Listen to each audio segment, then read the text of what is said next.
Welcome to Call to Purpose. I'm Tony Riley, and we are starting a new season where we are interviewing inspiring women. Today, joining us is Jenna LeBlanc, the founder and owner of Winton Waits. Welcome. Thank you. I'm happy to be here. It's good to have you. Thank you so much for joining us today. Well, I know you have a boutique, and I understand there's more to it than that, and I'm so excited to hear about this. So tell us a little bit about what you do and what started you on this journey. Yeah, so Winton Waits is really a lifestyle brand.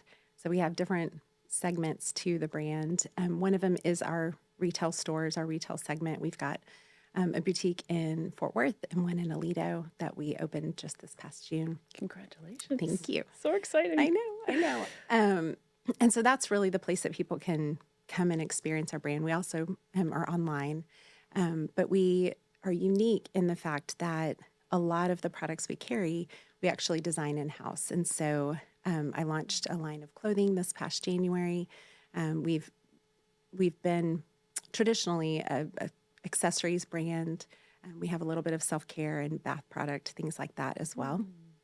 And so we sell those things wholesale to stores that carry our brand all over the U.S. We show in the Dallas Market Center. We're launching in Atlanta. And so we've got almost 30 reps that sell our products across the country. So people may be, especially like our local customers, they may be shopping in, Florida or the Carolinas or whatever and go, oh my gosh, we saw your brand in another boutique. And so that's kind of exciting for them, cool. To say, oh, you're our local brand and you're not just in Fort Worth. And so, so that makes us a little bit unique, but then we also curate other brands that align with our products in our retail store. And so you can buy anything from a baby gift to home decor. You can build a gift basket, or we have a little bit of men's stuff too. So, we just kind of carry all that. And then the other sector of our brand is our short-term rentals. So we design vacation homes and rent those out. You can have an experience there as well. Which I just learned about. That is so cool. You're I had no idea. Stay. We'll have a women's retreat. Yes. We have one on the lake in Granbury that is perfect for retreats because it sleeps like 37 people. So wow, That's amazing. Oh my gosh, I love it. Well, I'm going to want to hear more about that later. But I wanted to say that I love, so you and I met because we had come in and my friend bought, actually Amy, who's our other host, and she's the founder of our nonprofit.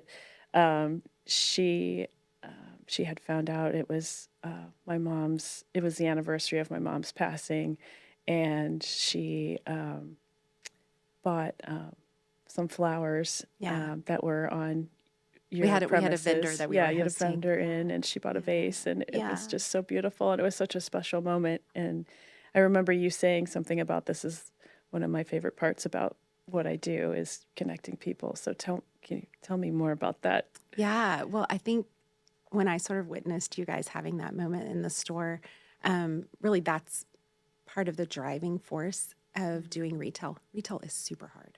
Like no sane person gets into retail. Oh, but we all have to be a little off. But yes. But that when it's a driving force that's different than just the transaction of like selling a product. It's important that we sell products because we need to stay in business. Right. But it's the community connection. It's that piece, using our space for something more. That really kind of drives us toward doing the hard of having a retail operation.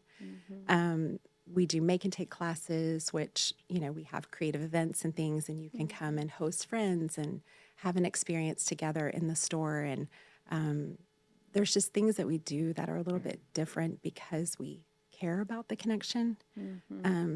Those things cross over into our wholesale and into how I do my business, from my design aspect as well. We work with women groups all over the world, and we care about sustainable efforts. We care about fair wage. We know the people that we work with.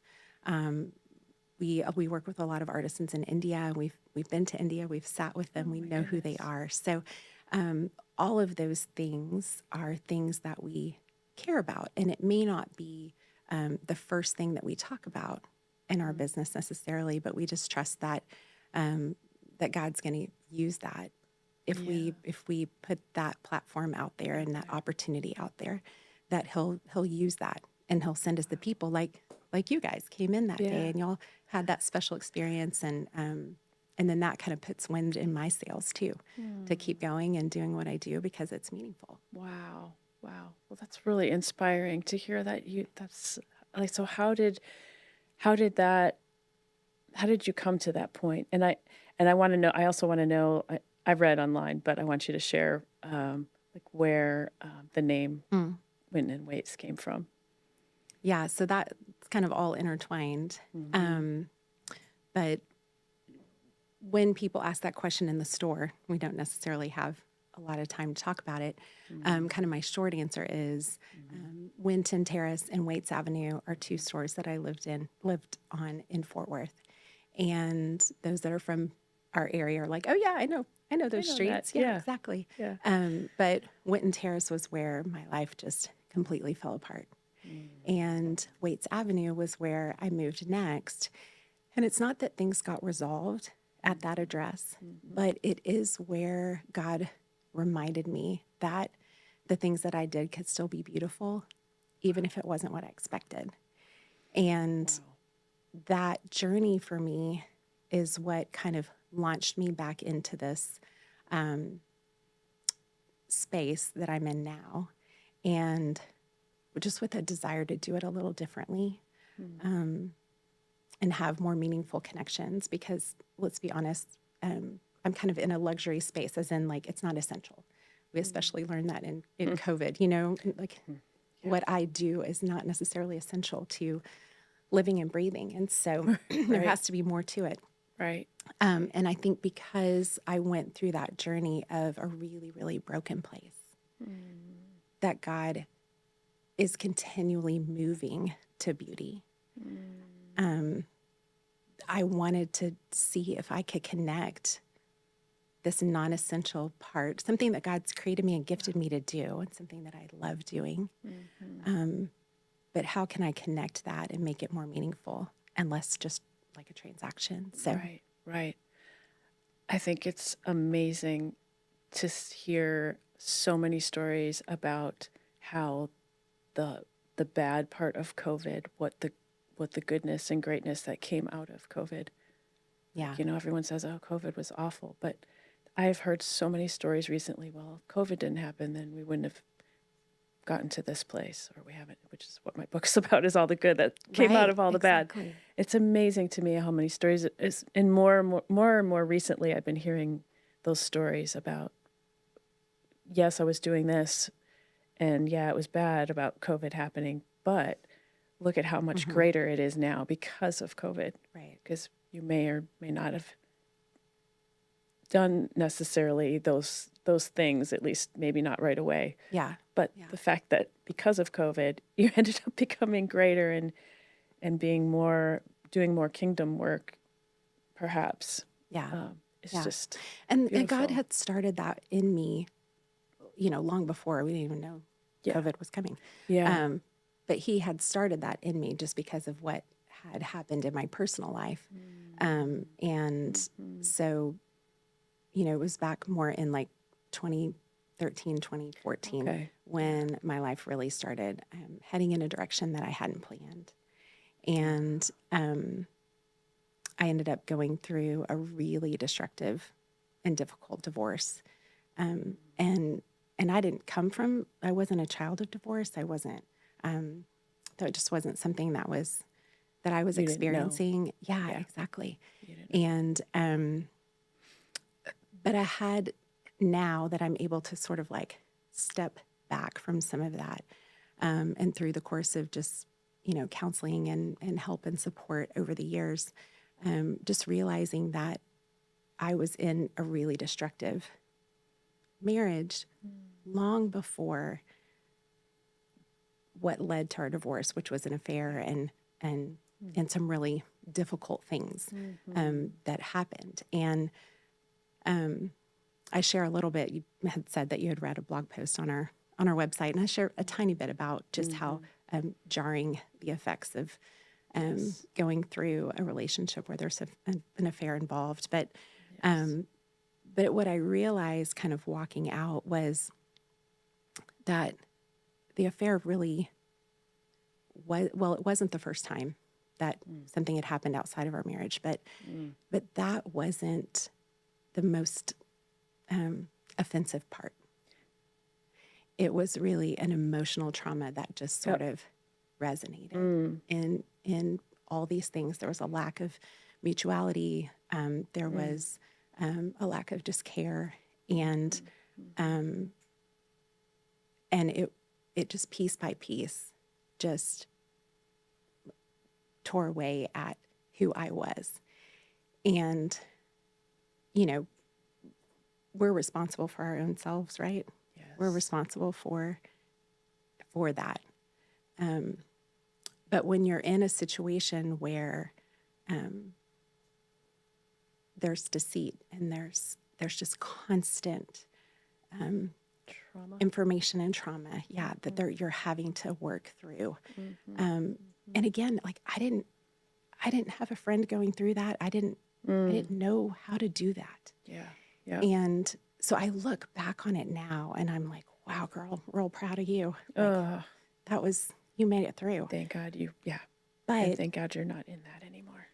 right. And that part is a gift. And that's what's so weird about it, because I'm a champion of marriage and the sanctity of marriage. And like, I don't ever want to have anything that I say dissolve the importance of marriage, or that you should leave a disappointing marriage. But at the end of the day, really what ended up happening, I would have stayed because I always just held out the hope that God was that was going to be part of our story, and that I could forgive those things if we could just move forward, and maybe we would help people, and maybe we would do these things together. Yeah, that because that's what I feel like, that's why God gave us marriage, is so that together you can do greater things than you can do by yourself. Yes. And so that was sort of always my hope, is that I was holding out for that. And I had a counselor ask me one time, do you think that you were just like living with a mask, and you just didn't want people to know what was going on all these years? And it's like, I need to think about that. But the more I did, I was like, I don't think so. Because I think generally I'm a pretty authentic person. I'm pretty open book. Yeah. But I think it was like, I didn't want to cause any dishonor to what the future might hold. And so I held it in. And I know that you have pieces of your story, because I've read your book, that I feel like you're, that. in a way, I feel like you're telling my story. You're like, oh my gosh, like I know exactly what you're talking about. Like everything you have said so far, I'm like, oh my gosh, yes. And people who have been through those things do. It's like this weird kind of language, I guess, that we use. We don't even realize that we're speaking it. But someone that has experienced some of that are like, oh, I know what you're talking about. So as it relates to the name of my store, I named it Winton Waits because that's my broken to beauty piece. It doesn't say that as a tagline, right? Ask me about my story. Right. But the people who are supposed to ask me about my story do. Like they come in and they're curious, why did you name it that? Or what is about the name? And when I say it, and I just say it in those really short words, and some people are like, oh, that's so interesting. Cool. I'm so glad I know that. And then some people are like, can you tell me more? Can you share more? I'm in a really hard place, and I need to know more about that. And so God has used it in a way that has enabled me to be able to say, hey, I hear you. I see you. I know what you're going through. And there is a bright side. Like there is. It doesn't feel like it, but there is. And I think the other challenge is, like, I have struggled. People have asked, what is the greatest thing that you've learned? What did you walk away with? And I think one of the greatest things that I've learned, not mastered, but I'm learning, is to be able to hold in one hand the really difficult things, the painful things that have happened, and then hold in the other things, the joy and the good and the hope and the great things. And it's a balancing act, right? Because like if you go all in on the pain and the hard things that have happened, then you just sort of end up living this life as a victim. Like, Yes. you know, Exactly. things always happen to me. Yes. But if Because you're you, focusing on that. right. But then again, I've seen other people who are like all in on, you know, like I just want to forget everything and I just want to pretend like everything's great. And then you're not really authentic. Right. And so, But they haven't dealt with that. right. You have all these unresolved have to things do because you both. can't feel it, right? Yes. And so I think Yes. that's been my greatest like life lesson is taking the hard and the joy and letting them bleed together. And being able to say like it's not one or the other, it's both. both. And you can live with both. Yes. And you can experience joy and you can whatever without disowning what has happened in your past. And Exactly.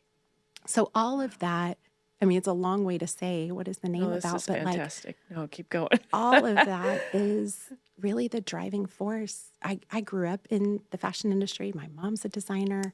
I grew up around it. I worked market for her. And so it's a very natural, I graduated with a fashion degree. Like it's a very natural space for me to be in. And so when I launched this brand 7 or 8 years ago,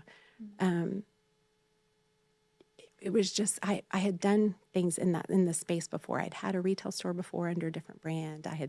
I was in the event industry and had done luxury events for years. And so I had always done creative things. But when I launched back into this space, it really was important for me, for people to have space to share their stories. And for even our artisans that we work with, like they have a story and I have a story. And then that product that we're making has a story because it's been through our hands and their hands.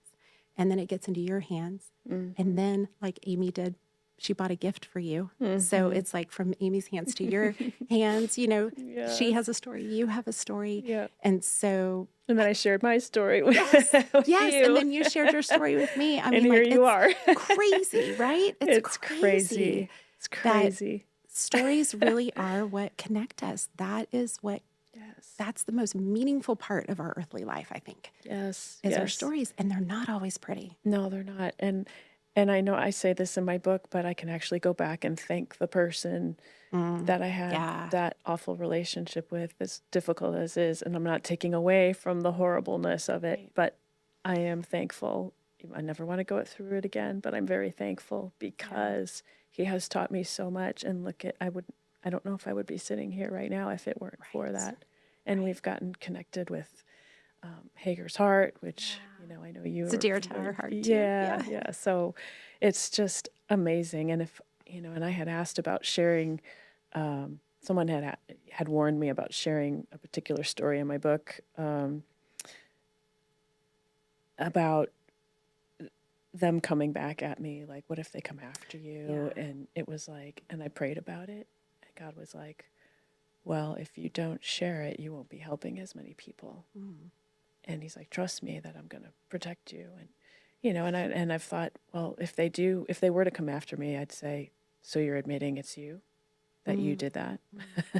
So it's just, I'm thankful in that I've learned so much from it. Yeah. And it's the same with you, that you went through this horrible thing, but look at how many people you are helping because of this. And you can inspire other people that are going through it or that are in the deep, dark valley right now. And you can say, it gets better. Yeah.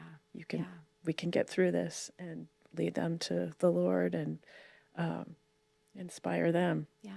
Yeah. Well, and I struggled with this a little bit along the way too. And I know so many people do that grow up in the church or have a believing family that, you know, that whole God hates divorce or divorce is not okay or it's not an option. And while I do believe that's true, one of the things that really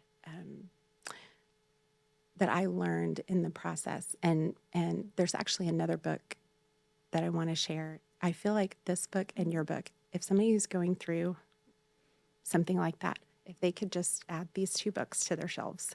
Wow. The other book is The Emotionally Destructive Marriage by Leslie Vernick. I don't know if you've ever read it. No. Okay, well, I'm going to drop a bomb on you because it is incredible. Wow. And she also has The Emotionally Destructive Relationship. So like, it's just like if you're just in general relationship, but she has one that's specific about marriage. And it was weird. I had gone to a counselor specifically for my daughter at the time to kind of like meet her and just see if it would be a good fit for my daughter. My daughter didn't end up going. She was not willing at that time. Now she's an adult and she's like, Mom, give me all the tools. info. Exactly. Give me everything. Yeah. But at the time, it was just, we were all struggling so hard and she wasn't willing. But I had met with this lady in hopes that maybe my daughter would go talk to her. And she said, you have a really hard story. Can I give you this book? So I literally had like a 15-minute conversation with her and she handed me this book and I was like, well, thank you. And I went home with it and started reading it. And I was like, oh my goodness, nobody has ever spoken the language that I needed to hear in that time more than she did. And she basically lines out for you. There's a disappointing marriage and there's a destructive marriage. And this is how you know the difference. And she challenges you with these questions to answer.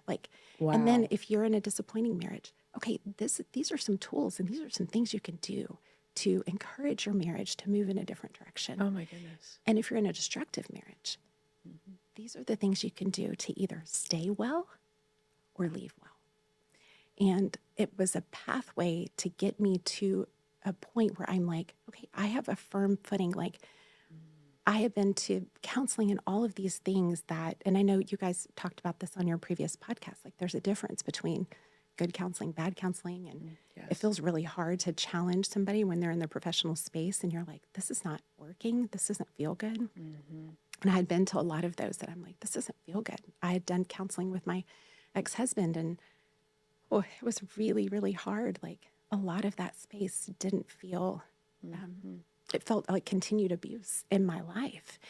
And I was like, this is so weird to be in that. But to have somebody come and really give you, I wanted tools. I didn't want to stay where I was. I didn't want our marriage to stay where it was. I didn't want anything to stay where it was. I wanted to grow. I wanted tools. And so anyway, that book really started me on the journey of getting tools. And one of the things that she said that was so helpful to me is, yes, maybe God hates divorce. But what he hates even more is when somebody breaks apart the personhood of another. Oh my gosh. He hates that even more. He hates destructive marriage more than he hates the institution of marriage. Wow. Because he designed the institution of marriage for his glory. And if within that institution you are being broken down and a shell of the person that you were because of deceit, because of, dishonor, because of these things that he says clearly in his word are not okay. Oh my gosh.